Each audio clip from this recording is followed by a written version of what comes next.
Good evening, ma'am. Kitang late oigada ma'am sabu yati ko. Ado ngasi se koi option Greek ko. Hadi koi gi nuti gi laiba feature sense option gi class gi continue tawrok po ena option Greek se kaino jingmina se. Option Greek ko yamna interesting oibo option gi topic amani ko. Option Greek se gi manung da koi gi delta haiba yauri, gamma haiba yauri, beta, theta, rho. Hai river sing se kai kenu khoi jingmina se delta gamma beta theta rho mayam se kai kenu jingmina se ko adu ngasai khoi na option Greek sida important oina khoi changsi lei se kari gino hai regadi akhoi hojik se option da lakpani na khoi option da lakan da kaino lei se ko adi option da khoi option gi price hai bam yauri ko premium do premium se ko option की price premium से ma'am करी कई न same आई है no ngarang mogi khoi class ta ngarang mogi class ta khoi na khangi se ko premium se khoi gi intrinsic value and the time value hai bani intrinsic value and the time value na value se na khoi gi kano se same hai re ko ado hojik se amu option Greek hai ba masu mu chang sile ko option Greek se mu chang sile ado option Greek se koi ko ngai gi kanana ko option Greek se da koi na kari kai tawino option Greek se na koi da ai premium se da koi premium sem ba da ma se semi bra na tra kanari bra sem da su mayam ma ko question mayam ma la ko yai na tra hai ribo option Greek se da option Greek ki calculator su koi Zerodha gi tu changa kanda black and skull sign calculator amasu lei di ko sisu koi jengmina se ado first da koi na jengdu se option gi premium ko option gi premium se koi sem na bo hona rakpada delta na kari role lauri no gamma na kari role lauri no jengchi ko koi ngasi se pull up delta gamma beta theta rho manga muksi de koi ngasi pull up nei na badi ngam ga do mande ko adugo koi delta se jengchi delta sina masna kari measure tawrai no hai kanda koi option gi price hai ko asai gi option gi price da kayam jamna change tawrak tu no haiba kanana kaidor kanda no khogi market ki price underlying asset ko underlying asset hariba khogi kanu se underlying asset ki magi price na move lak matam da khoi option gi price da kam change taw dino hai che delta na measure tawiba yani ko me aduga mu khoi gamma jing che gamma sina mu mana kadai de jeng ga ha kanda khoi gi underlying asset ki magi price hai market ki price na move tawrako matam da ai de move hai se down oiba yai up oiba yai ko we ani makta yai move tawrako matam da khoi gi delta da kayam changes tawdino ai se gamma sina ko measure tawraga pire atopa mana bega sina mu kai dawino harigadi bega na measure tawisina khoi ki market ki volatility ko iv gi value do iv gi value se hengalakpagi matungina ko iv gi value se hengalakpagi matungina bega sina khoi gi option gi price da kayam jamna increase tawdino natraga kayam jamna decrease tawdino ko call gi value da kyam call gi option price da kyam hengatuino aduga put ki option price da kayam hengatuino haiba sumba mayam mana calculation tawraga akoi da pire ko measurement tawraga next da koi theta yengsi theta se kaino decay ni kari decay no man taw tu se ko asagi khoi gi premium se decay ta holoktuini adu theta na premium decay kamaina to holoktuini hasisu khoi theta da yenga khangani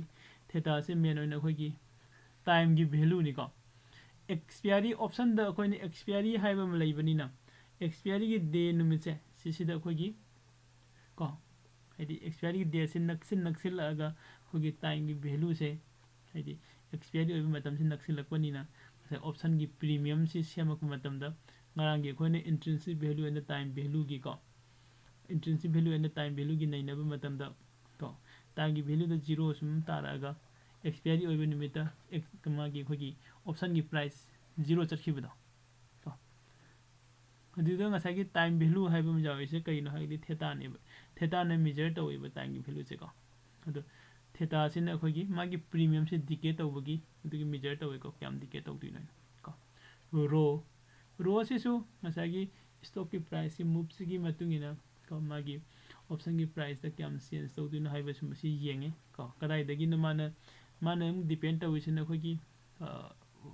interest कुंबा अदैदि खोगी dividend कुंबा पीगिबो को underlying asset की को अदुदा येंगे अदो होजे खोई delta दगी हौरगा येंगसे खोई calculator दा direct संग को okay सिगे सिदा खोइना ब्लैक एंड स्कॉल लाइना को Black and Scholes option pricing formula है ना को हाइरिबे सिगी फॉर्मूला से इनोजिक लेसे जेरोदा की कैलकुलेटर की पेज तनी को द सिगी पेज सिदा कोई संगसिल लगान सिदा माना स्पॉट है ना में इदी को स्पॉट से कइनो है गदी कोई कइनो ने स्पॉट प्राइस अंडरलाइंग एसेट की मागी स्पॉट प्राइस तो सपोज कोई अंडरलाइंग एसेट से निफ्टी दे लो से निफ्टी 50 दा निफ्टी 50 की होजी की को स्पॉट प्राइस को करेंट मार्केट प्राइस है 18100 इन लोअर से को अदुगा तो पमना स्टॉक प्राइस ना 18100 इन लोअर से सिसु को अदुगी एक्सपायरी से हयंग ने लोअर से या कम मागी वोलेटिलिटी 18 ने लोअर से इंटरेस्ट इन 0 पीरे अदुगा डिविडेंड सु 0 पीरे को साइन तौर कांदा इन से कैलकुलेट तौरी कैलकुलेट तौर मतुंग सिदा मखादा कनो से थोरे को कॉल ऑप्शन की प्रीमियम 68 पुल ऑप्शन की प्रीमियम 68 का कॉल ऑप्शन की डेल्टा 0.5 पुल ऑप्शन की डेल्टा 0.49 माइनस जावे को माइनस जावे से करिगिनो पुल ऑप्शन की डेल्टा की वैल्यू से मतम खुदिंग मक्ता नेगेटिव वैल्यू होगनी को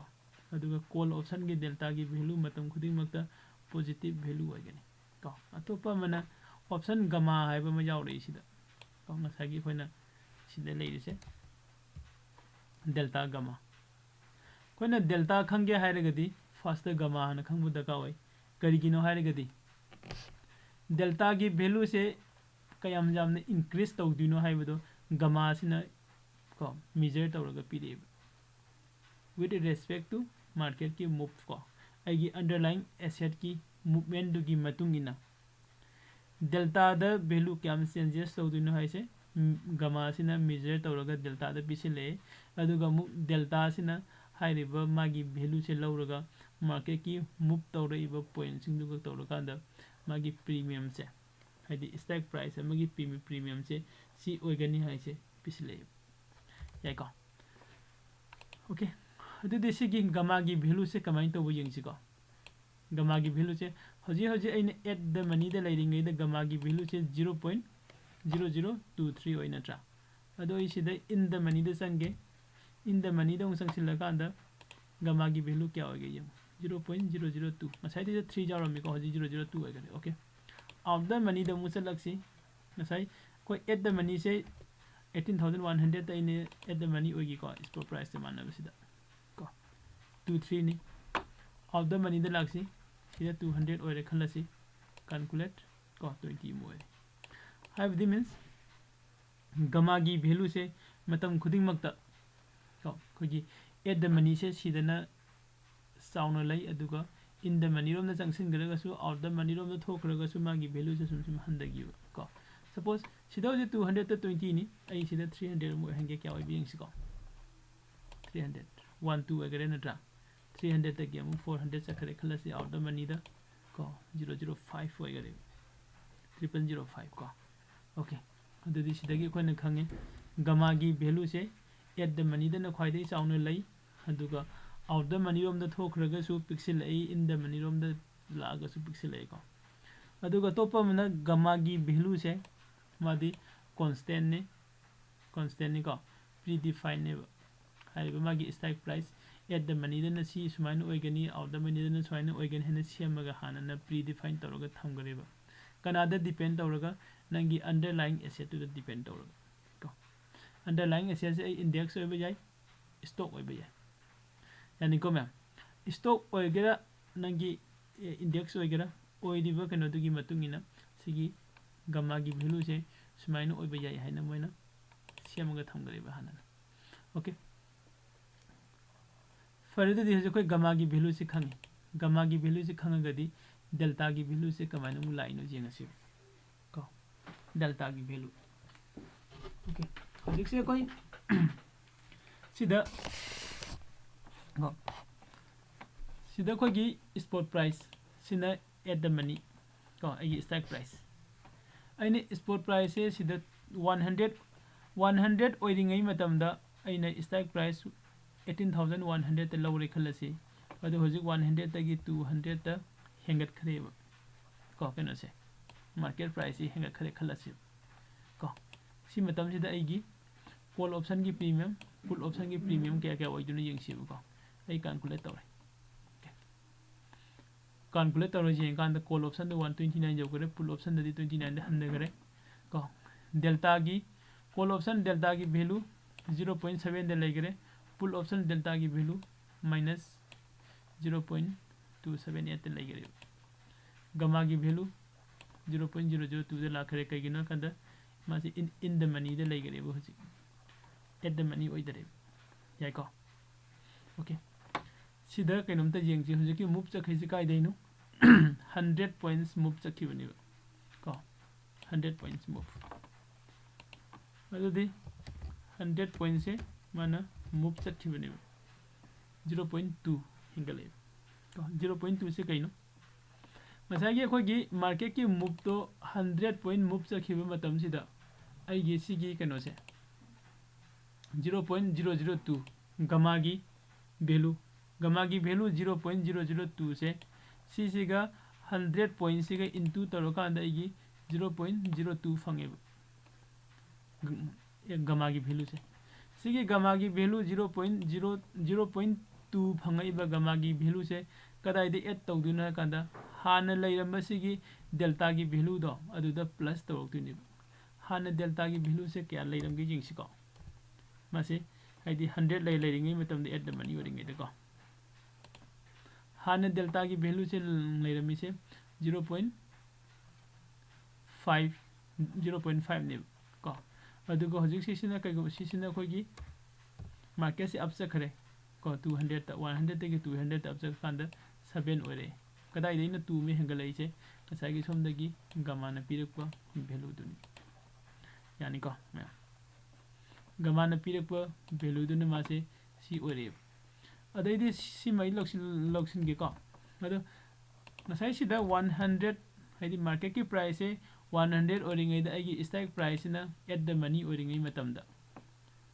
कॉल ऑप्शन की प्रीमियम से क्या ओरमे हाइबनो 68.03 से ओरमे याइको मैम 68.03 से ओरमे अदो हजिक सिदा मार्केट सिना हेंगलकपा प्राइस से 100 मूव हाइदि मथकलोमदा मूव तौरपा मतमदा 129 लाखरे को 129 से कमाइने लाखरिनो हाइरगदी सिदा अखोय मुको मुजेंगसी हजिक लैरिबा मागी डेल्टा की वैल्यू से सिसे हम अखोयना इनटू 100 पॉइंट सिदा डेल्टा की वैल्यू से तौसनसी तो 72 प्लस लाखदिने कदाइदा हाना लैरंबा प्रीमियम दुदा हाना एट द मनी ओरिङै मतमदा मागी प्रीमियम क्या ओरमे 68 को अदुगा कोगी मार्केट की 100 मूव तौरब मतुंगदा तो हाइरिबे स्टॉक प्राइस की प्राइस क्या ओइदिनो हाइरकान सिनेब लाखैसे को हानगी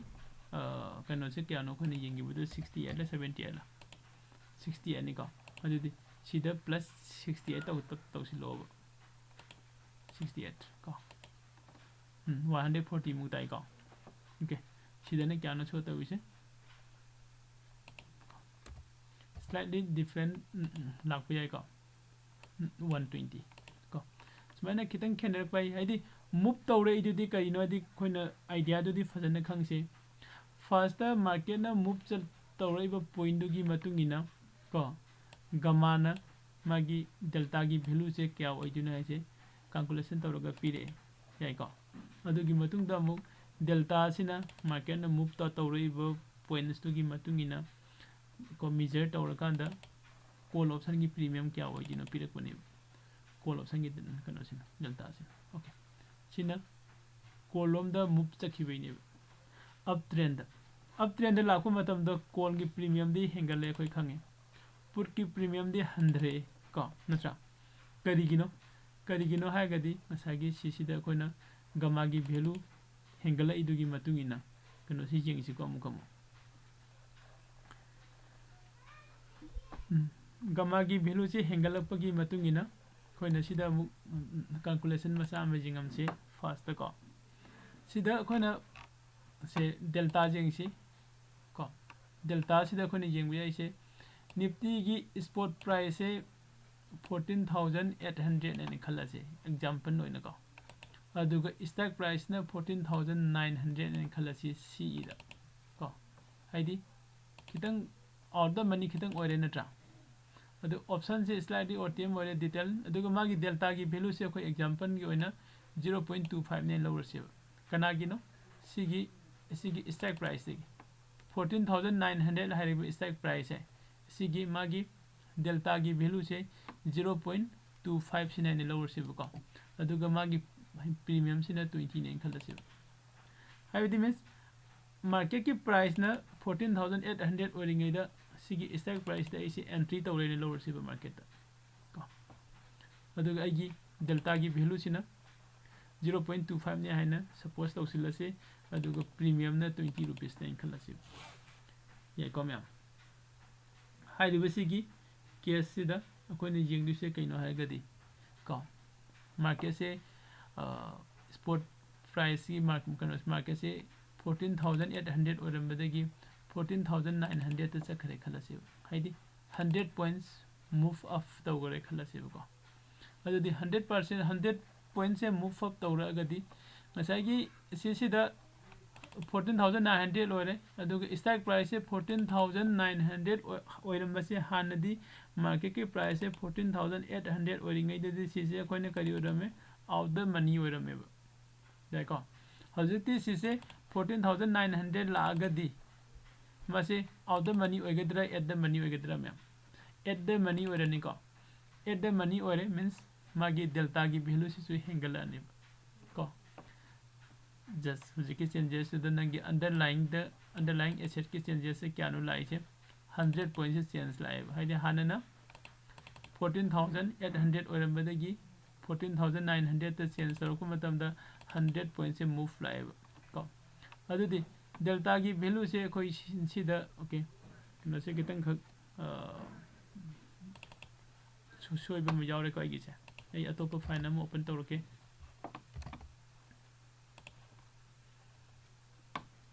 okay trading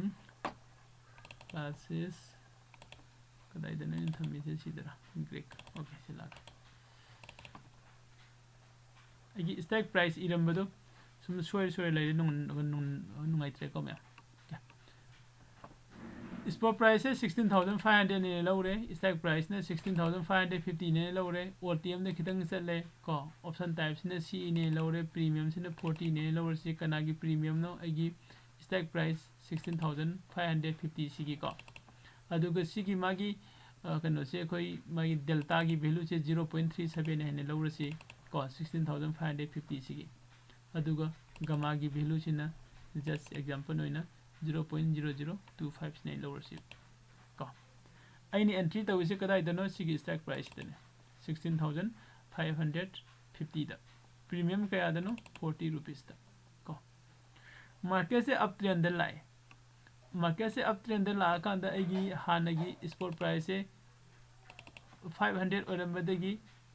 spot price anu basina 550 ore ko 50 की difference को 50 points से मथक तक का खले market से यारे को मैम 50% से 50 points से मथक तक का खलक पनी ना आई अनौब डेल्टा की value से कया ओइदिनो हारेगदी 50 into हजी लाइरेबा मागी डेल्टा की value से को 50 into मागी गमा की value से into तोरकांदा 0.125 से अनौब गनो तारनेब हाइदि डेल्टा की वैल्यू गमा ने पिरकपा याइको कमाइने पिरइनो ngसाइगी मार्केट की मूव तौरइब पॉइंट द अदुगा गमा की वैल्यू सिगा को इनटू तौरब मतुंग द फंगकपा गमा की वैल्यू से सिगी वैल्यू से गमा ने मेजर तौरइनी कनागिनो डेल्टा द कयाम हेंगतुइनो हाइदो मेजर तौर पिरकपने यानी को अदोइतादि न्यू डेल्टा की वैल्यू से क्या होरनी हानन डेल्टा की वैल्यू से 0.37 ओरेगा लेरमे को अनोब वैल्यू म लाए 0.125 जदि इक्वल टू 0.495 से ओरनी को न्यू डेल्टा वैल्यू से अदुदि प्रीमियम ददि क्याम चेंज तौदुनो हाइबो होजि प्रीमियम ददि क्याम चेंज तौदुनो हाइ कांदा प्रीमियम से चेंज तौदु से कयानो हाइगदि कोइना delta into change in spot price हाइबनि को अजि डेल्टा की वैल्यू ngसाइनि एंट्री तंगबदि सि ओरमे मार्केट ना मूव चटखिबगी मतुंगिना डेल्टा की वैल्यू से 0.495 से ओरेब जाइको अदो इतादि 495 इनटू 50 पॉइंट्स को 50 पॉइंट्स मा से मार्केट से मूव चखैने को 50 पॉइंट्स चखरे अदो इतादि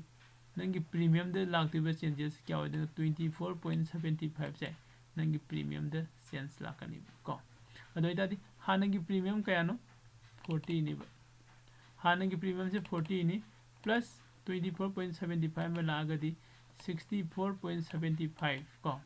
सी ओइरनिबा करब मतमदन ओइदुसे अइना मार्केट से एंट्री तब मतमदा स्पॉट प्राइस से को मार्केट की प्राइस 16,500 ओइरंबदगी को हजिक से स्पॉट प्राइस से 16,550 ओइगरेबा को अदना मार्केट की मूव से कैसे क्या नो 50 पॉइंट्स थी मार्केट की मूव से 50 पॉइंट्स से लगपई मतुंगिना डेल्टा की वैल्यू से क्या चेंज तौदुनो ऐसे गमा नमु कैलकुलेशन तौरे 50 पॉइंट्स द इनटू मागी गमा की वैल्यू लेरमिबा वैल्यू सिने इनटू तौरकांदा को डेल्टा की वैल्यू प्लस तौरतिबा अनोबा वैल्यू द माने पिरे अदुगा मु डेल्टा की वैल्यू हानना 0.37 लेरमबसे सिदा कोगी गमा न पिरेबा अनोबा वैल्यू से हपसिलगा 0.495 से फंगे को दि मतुंगदा प्रीमियम द क्याम चेंजेस तौदिनो 40 प्लस स्वाइन तारे यानी को करी कंडीशन दनो मार्केट सिना अप ट्रेंड द काखलागदि हाय को कईगुम मार्केट सिना डाउन ट्रेंड द कार दनो चलगदि मार्केट सिना डाउन ट्रेंड द लागदि कमाई तो को मार्केट सिना मखोय डाउन ट्रेंड द लागदि कमाई तो वो यिंगसि को नंगना अइने लौबदि कॉल ऑप्शन द लय लौरे खलसि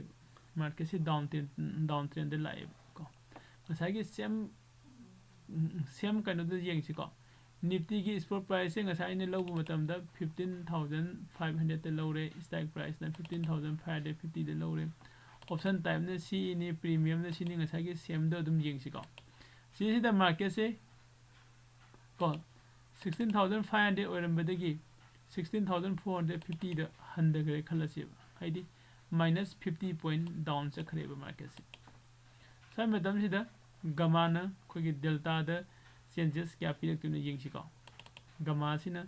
ngसाइगी चेंज डेल्टा की वैल्यू से क्या चेंज पिरके कना माइनस 50 इनटू हानगी गमा की वैल्यू क्या नो सिदा इसिनिब को माइनस 50 ददि अनिसि इनटू तौरगदि माइनस 0.125 तारे याई कम्या द न्यू डेल्टा लाई न्यू डेल्टा से हाना क्या ओरमे 0.37 ओरमे को 0.37 ओरमे हजिक लाइब गमा की वैल्यू से क्या नो माइनस 0.125 अदो इतादि 0.37 सिदगी माइनस 0.125 से तौरगदि 0.245 से तारे यानी को सुमाइन तौरगा ngसाइगी मागी डेल्टा की वैल्यू से हंधरेब डेल्टा की वैल्यू से हंधरबनिना हजिक ओरिबा डेल्टा की वैल्यू से हाना सिगी डेल्टा वैल्यू 0.37 ओरमदे 0.24 दो ओरे अदि प्रीमियम चेंजेस क्याम तौदुनो हारेगदि साइसिगी डेल्टा की वैल्यू दो अनोबला इबे डेल्टा की वैल्यू सिगा इनटू मार्केट की चेंज तौरिबा माइनस 50 सिगा इनटू तौरे माइनस 12.25 से चेंज तौदुनिबा हाना की प्रीमियम दुदगी हानगी प्रीमियम क्या ओरमे हानगी प्रीमियम 40 ओरमे 40 सिदगी माइनस तौगरे कया 12.25 को माइनस तौरकांदा मागी प्रीमियम से 27.75 साइन तारे यानी को मैम ओके खोनो जी जेंगै से एग्जांपल अहन बना को कॉल ऑप्शन द ई बुलिश मार्केट को आइगी अइना ट्रेड लौरबा मतुंगदा मार्केट से बुलिश ओइरे अदाई मतमदा आइगी प्रीमियम से क्या चेंजेस लाक्तिनो हाइबदुनि को अदु अनि सुबदना कॉल ऑप्शन द ई मार्केट संगे अदुगा अइना कॉल ऑप्शन द मार्केट एंट्री तौरुसिदि कइनो मार्केट से बुलिश मार्केट ओइगनी हाइबगिनि अदुबु खंगौदना बेरिश मार्केट चखरे को बेरिश मार्केट चखिबदुगी एग्जांपल ना खोसिदा लेरे को मतम खुदिमकता खोगी कइनोगी वैल्यू से खोगी कॉल ऑप्शन की बेगा की वैल्यू से पॉजिटिव वैल्यू ओइरगा तुम लेगनी को होरेन पुट ऑप्शन दना मागी वैल्यू से नेगेटिव वैल्यू ताक्तोइनि को नेक्स्ट जेंगसे सिदा को पुट ऑप्शन सिदा लौरे कदाइदा बेरिश मार्केट डाउन ट्रेंड को साइगे सेम एग्जांपल दो लौ सिदुम पुट ऑप्शन द को साइ सिदा आइगी मार्केट प्राइस ना 16,500 आइगी स्ट्राइक प्राइस ना 16,450 को PE अदुगो प्रीमियम ना 40 को डेल्टा ना माइनस 0.37 गामा ना 0.0025 याई को मैम हाइरिबो सिदा मार्केट से डाउन चखरे खलसी डाउन लोम चखरे खलसी पॉइंट क्या डाउन लोम चखरे को पॉइंट 50 डाउन चखरे खलसी मसाइने एंट्री तब मतमदा स्पॉट प्राइस से 16,500 स्पॉट प्राइस दे एंट्री तौरे अदुबो हजि हजि लेरिबे स्पॉट प्राइस ना 16,450 दे चखरे अदुदा चेंज इन स्पॉट प्राइस को -50 ओरि चुम्मी को अदुदी change in delta value by gamma gamma ने पिरकदौरिबा डेल्टा द वैल्यू सिमकै चेंज ओइगने हाइबसे -50 into 0.0025 हाइदिंग असागी अखोनी एंट्री तब मतमदा ओइगिबा गामा की वैल्यू दको अदुदा इक्वल टू -0.125 ओइरे को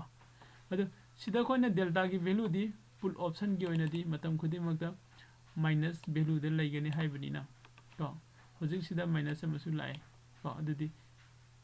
माइनस माइनस दी प्लस तागनी नट्रा अदुदी माइनस क्या तारे -0.495 हाने की डेल्टा वैल्यू 37 ओरमबदगी होजिक 495 ते लाखरे यारी को मैम के अदुना सी डेल्टा वैल्यू से चौखलाबनिना आगी प्रीमियम की चेंजेस से मुझे लसी delta into change in spot price delta से क्या नो लाई से -0.495 into -50 equal to 2475 अदुदी ngasa अखोगी premium दो क्या नो 40 दे चंगिबनी आगी 40 सिदा प्लस हजिक लाइबा आइदी डेल्टा ने पिरेइबा प्रीमियम की चेंज तो 24.75 से हफसिलगा 64.75 से ऐसा आइने चंगिबा स्ट्राइक प्राइस 16,450 सीसीगी मागी अनौबा प्रीमियम ओइरनी हाइबदी आइंगोम द प्रॉफिट क्या नो लाइदु से 24.75 से आइगी प्रॉफिट ओइदिनी ओके गंटानी को मैम सेबो आइदी पुट ऑप्शन दा इनी एंट्री तौरे बेरिश मार्केट दा हाइरिबा कंडीशन सिदा डेल्टा गा गामा गना लौरिबा रोल मैम से को नेक्स्ट अमु यंगसे इना पुट ऑप्शन दा एंट्री तौरे अदुगु मार्केट से बुलिश मार्केट वगैरह पुट ऑप्शन दा एंट्री तौरगा बुलिश मार्केट वगैरह दी आई कइनो आइगी लॉस नि नट्रा अदु पॉइंट क्या डाउन चलकांदा इगोम द लॉस क्या मोइबा हाइदो अदु जी अदु यंगसे गामा गा डेल्टा गा की वैल्यू की मतुंगिन ओके कोई सिदा यंगसे डेल्टा की को सेम एग्जांपल दो तुम यंगसिंग असै मथा की एग्जांपल दो सब मानना को spot price 16,500 strike price 16,450 call option type the PE premium the 40 को डेल्टा द -0.37 गामा द 0.0025 को आई ऑल स्पॉट प्राइस ꯑꯩꯒꯤ ꯑꯣꯜ ꯁ꯭ꯄꯣꯠ ꯄ꯭ꯔꯥꯏꯁ ꯍꯥꯟꯅ ꯁ꯭ꯄꯣꯠ ꯄ꯭ꯔꯥꯏꯁꯁꯦ ꯀꯌꯥꯅꯣ 16,500 ꯑꯩꯅ ꯃꯥꯔꯀꯦꯠꯇ ꯁ꯭ꯇ꯭ꯔꯥꯏꯛ ꯄ꯭ꯔꯥꯏꯁ ꯀꯌꯥꯅꯣ 16,450 ꯃꯥꯔꯀꯦꯠꯁꯦ ꯍꯥꯟꯅ 500ꯗ ꯂꯩꯔꯝꯕꯗꯒꯤ 550ꯗ ꯀꯥꯒꯔꯦ ꯈꯜꯂꯁꯤ ꯀꯣ ꯑꯗꯨꯗꯤ मार्केट की प्राइस की चेंजेस क्या हो रही स्पॉट प्राइस की चेंजेस से 50 हो रही है हजी हजी मार्केट की प्राइस माइनस को हाँ की एंट्री तब की प्राइस को 50 तारे अभी हजी येंगे कोई मखाद कुमागा डेल्टा की वैल्यू क्या होइदोनो को डेल्टा की वैल्यू से क्या होइदोनो एसेंशियल डेल्टा बाय गेमा से क्या होइदोनो कांदा मसागी 50 सिगा इनटू को कोई गमा की वैल्यू क्या तारे 0.125 को अदि डेल्टा की वैल्यू पुतो क्या है गदी डेल्टा की दी पुल ऑप्शन की डेल्टा वैल्यू दी मतम खुदी मक्ते नेगेटिव वैल्यू होय हारे माइनस 0.37 को माइनस 0.37 अनुभव लाइसिने क्या नो प्लस 125 ने अदि प्लस का माइनस का दी माइनस ता तौरनी नटा अदि रीजन दी माइनस 0.245 तारे याइको अदि हाने डेल्टा की वैल्यू 37 और मधु हजी डेल्टा की वैल्यू 100 कईगोनो 100 से गमाना पीरकपई मतुंगिना को अदि प्रीमियम द मुक्याम चेंजेस तौदिनो जेंगसी प्रीमियम सिदा कोई माइनस डेल्टा की वैल्यू अनोबो फंगै से क्या नो माइनस 0.245 into 50 आईडी माइनस 12.25 से फंग माइनस 12.25 से लागदी मसाय अखोगी हानगी लेरमीबा प्रीमियम से अइने एंट्री तौगिबा प्रीमियम दो 40 दनी 40 दे एंट्री तौगिबनी नट्रा 40 दगी माइनस 12.25 12.25 से माइनस तौरगदी 27.75 ता हंदगरेब अइने स्ट्राइक प्राइस 16,450 दे एंट्री तौबनी 40 रुपीस दे एंट्री तौबनी मार्केट ना अब तक चटखिबगी मतुंगिना आइगी प्रीमियम से 100 अदुदे आइगी लॉस क्या होरनी 12.25 से आइगी लॉस होरनी यानी को अदुइता दि अखोइना अमरोम द करी गेंगबो याई डेल्टा एन गमाना अखोइदा प्रॉफिट एंड लॉस से कमाइना पीबनो हाइरगे जेंगसु याई यानी को म्या ओके स्वाइ बॉक्स दा खनबदा डेल्टा गा गमा गा से फजना मैम ज्ञान तारमने ना खल्लिको अदो आई नसागी खोगी कैलकुलेटर द मुंग लाके ओके सिदा सिदा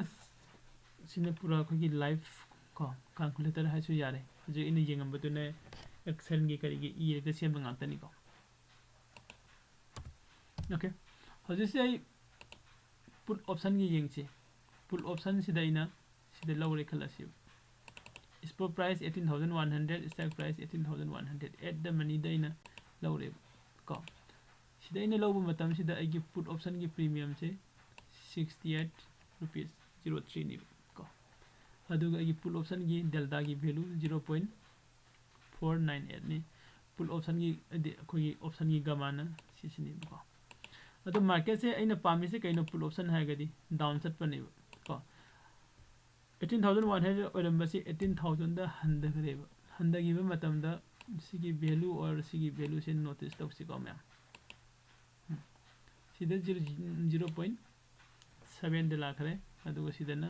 129 दे लाखरे करिगिनो सिसे असा ये कनो दुनि